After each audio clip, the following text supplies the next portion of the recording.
Software-defined networks. In a traditional network, routing and switching are primarily in the realm of hardware resources. This creates a vendor reliance that limits the dynamic changing ability of an organization.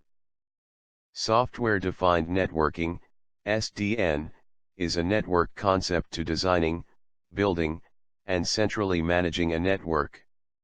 How routers move packets based on a centrally managed controller's instructions.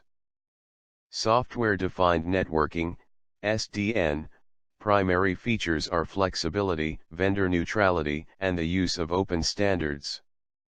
Open protocols such as OpenFlow allows access to network devices such as switches, routers, or firewalls that would otherwise not be controllable due to proprietary firmware. Software-defined networking separates hardware and hardware settings at the infrastructure layer from network services and data transmission at the network layer.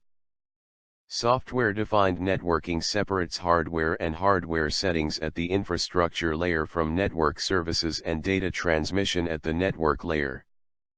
The configuration is virtualized and managed in a control plane similar to managing virtual hosts through a hypervisor console. Software-defined networking removes the traditional networking concepts of IP addressing, subnets, routing, and so on.